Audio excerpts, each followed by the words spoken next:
Assalamualaikum warahmatullahi wabarakatuh. Allahumma shalli ala Sayyidina Muhammad wa ala ali Sayyidina Muhammad. Sahabat penyiaran dimanapun saat ini berada, Alhamdulillah kembali bertemu dengan saya, Acik Nova, di program podcast KPI Aceh, yang pada hari ini kita bekerja sama dengan BPOM Aceh dan juga BNN Banda Aceh. Nah, hari ini kita akan membahas dan seputar B4GN. Nah, pasti nih teman-teman di luar sana penasaran apa sih itu singkatan dari B4GN. Nah, untuk membahas hal ini, alhamdulillah sekali kita telah kedatangan tamu yang luar biasa yang memang telah memahami dan juga pakarnya untuk B4GN ini. Langsung saja kita sambut yang pertama ada Bu Susi Erlita SKM sebagai PJ P2M BNN Kota Banda Aceh. Selamat datang Ibu. Assalamualaikum. Waalaikumsalam Sehat. warahmatullahi wabarakatuh. Sehat ya, Bu, Alhamdulillah ya. sehat kita. Terima kasih Bu ya telah hadir ke sini dan juga dari BPOM Aceh ada Ibu Endang Yuliawati selaku Ketua Tim KIE dan Publikasi BPOM. Assalamualaikum Bu Endang. Waalaikumsalam.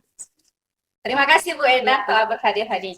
Nah, ini jangankan masyarakat, saya sebagai host ini juga penasaran nih, apa sih itu P4GN? Mungkin langsung saja dari Ibu Susi tentang pengertian dari P4GN.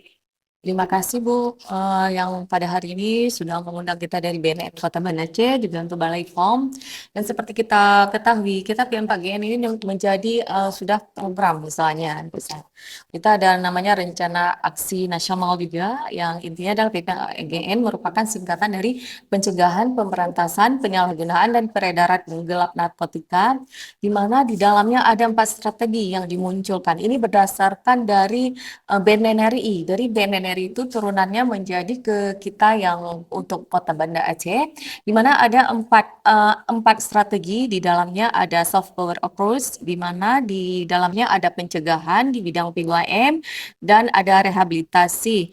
P2M ini adalah pencegahan dan pemberdayaan masyarakat. Di antara misalnya kita untuk pencegahan di bidang sekolah, ada sosialisasi, ada BNN turun ke sekolah, dan ada kerjasama lain sampai ke deteksi dini. Kemudian pemberdayaan masyarakat, kita lebih memberdayakan masyarakat di kampung, terutama kampung-kampung di Kota Banda Aceh yang sudah menjadi kampung bersinar kita dengan program-program yang namanya diantaranya ketahanan keluarga. Kita mengajak keluarga di kampung bersinar kita membangun komitmen untuk menerapkan kegiatan minimal untuk deteksi, misalnya ketahanan diri ataupun daya tangkal keluarga terhadap penyalahgunaan narkoba. Kemudian di soft power approach ada juga namanya rehabilitasi.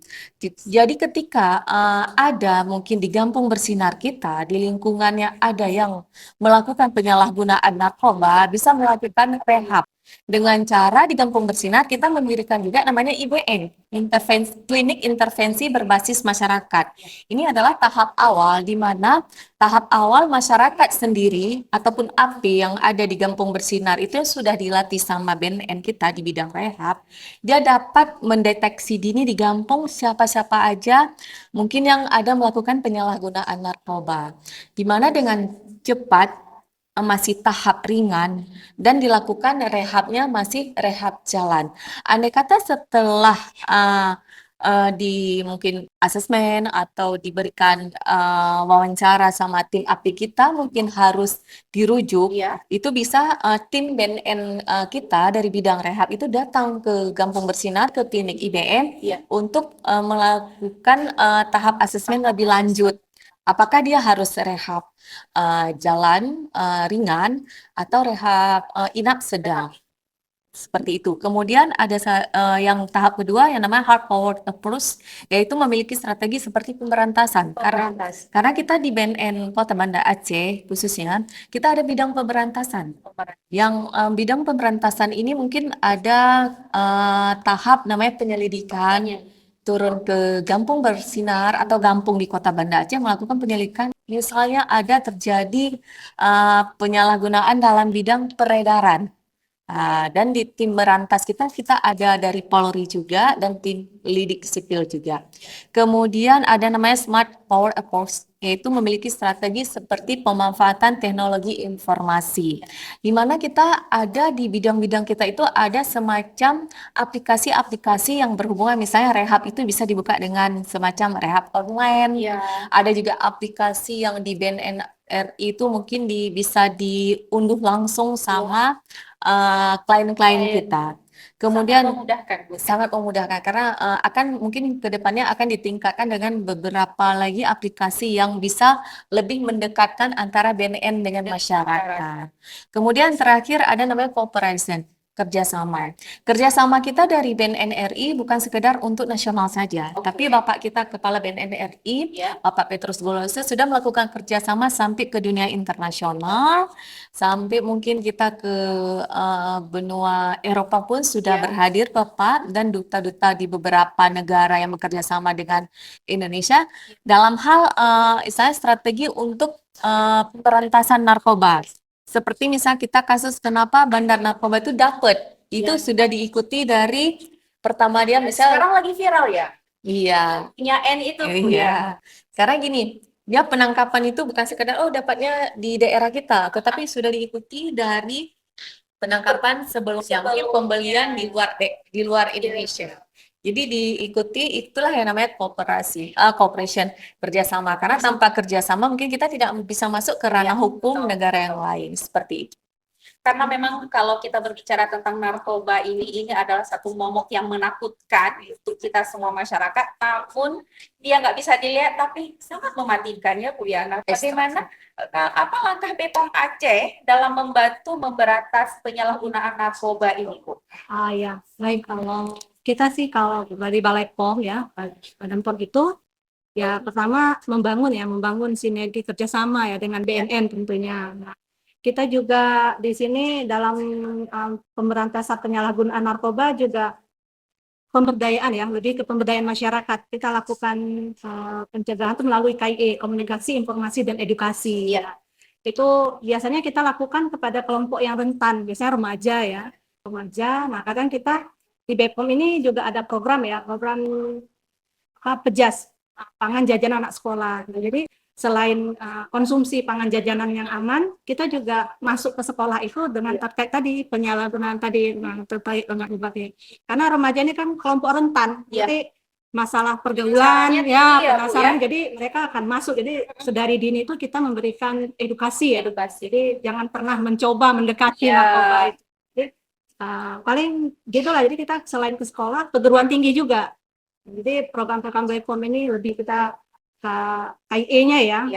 Jadi baik kita langsung ke sekolah atau ke universitas juga kita melibatkan karena tadi di bagian publikasi ya. Jadi media sosial kita juga maksudnya kita gencar juga terkait dengan tadi untuk bagaimana pencegahan, bagaimana untuk mengatasi narkoba, apa itu jenis-jenis narkoba tadi ya. Jadi biar jangan terjerumus lah. Kembali lagi untuk Bu Endang nih masih apakah ada kerjasama antara BPOM dan BNN dalam memberantas penyalahgunaan narkoba selama ini ya? Iya, tentu ya. Kita kerjasama ya. Ya salah satunya seperti ini ya, kita edukasi bersama ya. Ini kemudian kita juga kerjasama membantu pengujian karena untuk menegakkan bisa diagnosa ya. Memang dengan kepolisian juga gitu. Jadi misalnya nanti ada terkait misalnya apakah benar ini konsumsi narkoba yang dikonsumsi. Jadi kan kita di laboratorium kita bisa menguji. Nah itu. Oke, berarti laboratorium BPOM ini udah bisa menguji ya Bu ya untuk yang mengandung yang diduga mengandung narkoba. Ini biasanya yang sering ditemukan produk apa Bu? Kalau misalnya apakah ada dari makanan yang kan sering juga kita lihat katanya ada permen jajanan anak-anak mengandung. Nah selama ini di BPOM gimana Bu? Yang sering ditemukan? Yang sering masuk ke kita itu biasa kayak ganja, sabu karena dari polisian karena mereka dalam rangka untuk penetapan tersangkanya tadi ya. Jadi kan harus ada pengujiannya itu. Biasa yang seringnya itu. Yang sering. Kalau makanan ada nggak Bu? Kalau makanan belum ya. Kalau untuk tahun ini ya. Untuk tahun ini tahun sebelumnya ketika kan kita tak juga tentu kemungkinan ya dulu kan ada viral permen ya disusupi Nah, itu juga tidak tertutup kemungkinan kita juga bisa mengujinya itu. Jadi lebih sering kalau yang sekarang ini memang kasusnya ganja dan sabu ya. Apa perbedaan antara jenis narkoba yang beredar ada perbedaan nggak Bu? Jenis narkoba yang beredar di pasaran selama ini? Sebenarnya kalau dibilang perbedaan kan semua narkoba itu ada jenis-jenisnya Mm-mm. berdasarkan golongan Mm-mm. juga. Dan seperti kita katakan semuanya itu kan menurut Undang-Undang Nomor 35 Tahun 2009 Pasal 6, narkotika itu memang dibagi dengan 3 golongan. 3 golongan. Iya. Di dalamnya ada narkotika golongan 1, golongan 2, dan golongan 3. Di mana golongan 1 ini masih dibolehkan untuk kepentingan ilmu pengetahuan. Ada yang dibolehkan berarti? Dibolehkan. Dibolehkan, tapi ada tanda kutipnya dong. Iya. Ya. Dalam ilmu pengetahuan, di mana Oke. golongan ini tetapi mempunyai potensi yang ketergantungan sangat tinggi. Nah, misalnya di Tetap antara ada mudaratnya ya. tetap. Tetap. Kalau misalnya ada pilihan yang lain, Ah, rasanya jangan digunakan. gitu. Jangan digunakan. Tetapi kadang-kadang kalau untuk penelitian mungkin harus dengan istilahnya tahap-tahap. Juga ya. Iya benar, tahap-tahap. Misalnya kita seperti morfin. Kita kan Oke. morfin itu kan perlu ya, Iya. misalnya untuk kesehatan. Kesehatan. Kemudian ada juga misalnya heroin, petidin, tapi kan harus dengan pemantauan. Pemantauan. Seperti itu. Kemudian ada juga yang golongan 2, kita lebih ke bahan baku untuk produksi obat. Produksi obat. Sebenarnya kan kalau BPOM pasti tahu juga kan, kalau produksi obat itu kan pasti dari luar tuh kan membeli narkoba Bu, misalkan yang tuh, tapi kan di bawah istilahnya legal kan, dan istilahnya kalau di bawah pemantauan otomatis kan dia tidak terjual bebas.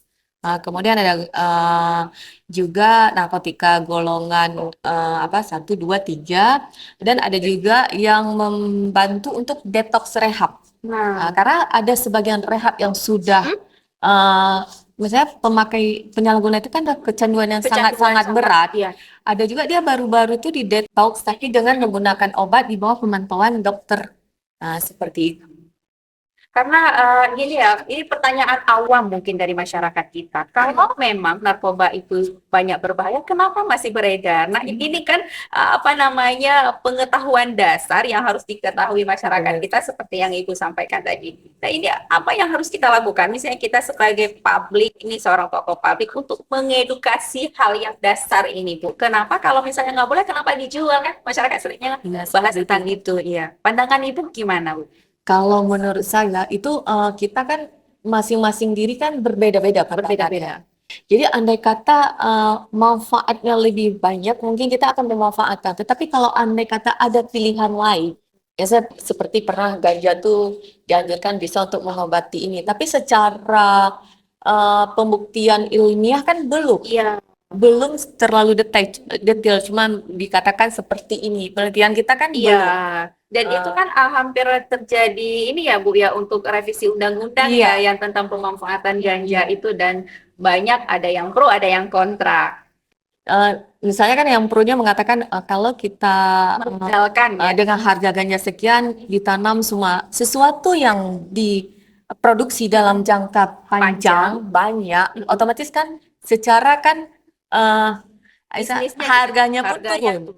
Tetapi efek dari ganja itu kan membuat kerusakan-kerusakan. Kerusakan dari narkoba itu luar biasa.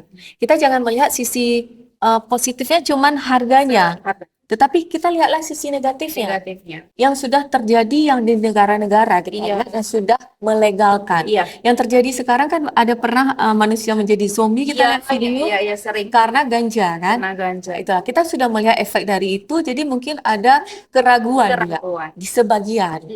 Kalau kita mau lihat memproduksi sesuatu menjadi mungkin untuk ekonomi, tapi kan ada hal-hal lain, hasil pertanian lain yang kita bisa hasilkan, dan banyak masih yang bisa menghasilkan lebih dari jenis ganja ini, Iya. yang bisa menghasilkan maksudnya meningkatkan ekonomi kita lebih baik. Pilihan yang lain. Jangan kasihlah Siap.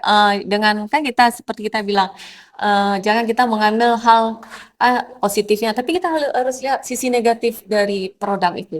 Harus lebih terbuka lagi Iya, ya benar. mindset kita ya. Nah, untuk Bu Endang nih, selaku di BPOM ya yang udah menguji di laboratorium, apa jenis narkoba yang paling berbahaya, Bu? Aduh, kalau ditanyanya paling berbahaya ya. Iya. Saya Semuanya kalau- berbahaya iya, gitu ya. Tapi yang paling sekali nih. ya apalagi narkoba yang bersifat adiktif ya. Iya. Jadi atau semua narkotika golongan 1 nah gitu. Jadi contohnya ya seperti metamfetamin ya, kemudian heroin tadi yang dikatakan sih, kokain ya. Tapi ada juga yang jenis narkoba lain itu yang memang bisa bilang lebih berbahaya, lebih berbahaya seperti skopolamin ya, skopolamin. Biasa narkoba dari tanaman kecubung itu, nah itu mungkin kalau misal jenisnya lebih banyak sih, jadi ini yang lebih tahu tapi ya dari kita itu memang yang penting narkoba itu berbahaya, tidak ada berbahaya sedikit, tidak ada berbahaya sekali, efeknya seperti Udah itu. kategorinya berbahaya ya berbahaya aja Iya. gitu ya Bu ya. Oke. Nah Bu Susi, bagaimana cara efektif untuk kita mendekati dan membantu seseorang yang terlibat penyalahgunaan narkoba? Kalau tadi kan kita udah berbicara tentang penyalahgunaannya, berbahayanya. Nah, ketika misalnya ada orang nih yang udah terkena, nah cara yang efektif itu seperti apa? Yang itu pengalaman ya, Iya. pengalaman yang sudah dia memang harus dengan pendekatan. Kalau misalnya dia untuk kita ajak melaporkan dirinya susah. Karena dia kontrol pikirannya tidak lagi ada rasa ketakutan. Tetapi selama kita ini BNN melaksanakan biasanya dengan cara kekeluargaan. Dia karena Lagi-lagi keluarga Bu. keluarga. Ya, Inti basic dari dasar itu keluarga. inti dari menyelamatkan penyalahguna narkoba adalah keluarga. Jadi misalnya pendekatannya, misalnya kalau ada konselor dari BNN yang membantu, itu lebih bagus. Tetapi keluarga itu harus dibenahi dulu. Harus. Intinya seperti itu. Yang dasar dulu. Ini memang benar. udah betul ya, sabda Rasulullah yang memang pelajaran di awal itu di keluarga. Efektifnya Di keluarga. keluarga, terutama ibu. Iya. Madrasah ulama. Iya. Namanya. Oke. Kalau Bu Endang sendiri nih, bagaimana cara untuk kita mendeteksi seseorang pengguna narkoba? Apakah kelihatan dari tampilan fisiknya? Biasanya gini ya, perilakunya mencurigakan ya, perilaku ya. Kemudian fisiknya biasa berubah ya secara signifikan, secara fisiknya. Misalnya kalau dia bisa lebih tertutup ya, ataupun kadang bisa lebih agresif dari biasanya gitu. Kemudian pola tidurnya juga tidak teratur. Hampir semua dalam kehidupannya berubah, Bu. Iya, kemudian ya paling bisa lihat mata merah gitu ya. Ini juga edukasi yang penting nih untuk ibu-ibu di rumah untuk melihat gerak-gerik dari putra dan putrinya ya, anak-anaknya. Kemudian juga biasa kurang berminat itu yang untuk melakukan aktivitas sehari-hari. Semangatnya Bu ya. Semangatnya berkurang ya. Dan itu pola hidupnya lagi Bu. Iya. Pola hidupnya yang biasa kita tidur malam. Iya, itu juga. Jadi seperti pola kalong. Iya. Malam tidur. Malamnya bangun, siangnya tidur. Tapi yang pasti kita harus lakukan uji tes juga ya. Jangan sembarangan nuduh ya. Memang kalau dari perilaku nih kan kita bisa untuk itu sih yang curiga gitu. Tapi untuk lebih yakinnya tuh gampang dengan tes. Nah, Bu Susi, yang kita khawatirkan sekali ini kan para generasi muda ya, terutama para remaja. Nah, apa dampak narkoba terhadap perkembangan otak dari remaja jika telah bersentuhan dengan narkoba ini? Sebenarnya bahayanya memang sudah dikatakan memang extraordinary ya, luar biasa berbahaya. Karena ketergantungan narkoba, terutama untuk otak kan dia merusak sistem saraf kita. Karena dia utama dari ini kan memang saraf kita yang dirusak. Karena kenapa kita bilang saraf kita? Karena kandungan dari narkoba sekarang yang misalnya yang diedarkan bebas di luar itu tidak murni lagi, misalnya yang kita bilang sabu, tidak murni lagi itu terkandung dengan zat-zat yang dijual di luar. Karena sudah diracik dengan misalnya oplosan yang diisinya mungkin dengan hal-hal yang kira-kira dulu 2 tahun orang tidak gila karena memakai narkoba. Sekarang nggak sampai setahun udah pada gila. Nah, jadi kalau sudah gila kan nggak, fungsi dari rehab itu tidak ada lagi. Tidak ada lagi. Karena kita ketika merehab seseorang itu, kalau masih gejalanya ringan, masih bisa kita ajak kerjasama, sedang masih bisa sampai lumayan berat, tapi tidak depresi sampai gangguan jiwa, itu masih bisa kita rehab. Tapi udah kalau arahnya udah ke rumah sakit jiwa, Rumah sakit. itu tidak ada cerita lagi. Itulah kenapa kita selalu mengatakan kalau bagi remaja itu jangan pernah menggunakan atau melakukan penyalahgunaan narkoba karena dapat merusak sistem sarafnya. Itu yang Apa diserang sebenarnya pertama. Bu yang menyebabkan seseorang menjadi pecandu narkoba ini? Mungkin lebih Paling sering kasusnya itu apa? keluarga. Dan kalau lingkungan itu, kalau keluarga kita baik-baik saja, Ya, kan namanya keluarga harmonis. Ya. Ada juga yang namanya keluarga broken home. keluarga broken. Kadang-kadang kita lihat keluarganya, sekarang kita lihat keluarga broken home tuh bukan keluarga lagi ibu dengan ayahnya itu berpisah. Ibu dengan ayah bersama, tetapi di Tapi dalam keluarga itu terjadi Komunikasinya iya, komunikasi ya. masing-masing dengan dunia sendiri, Peran ayah dan peran tidak ibu ada lagi. tidak ada lagi. Itu yang terjadi.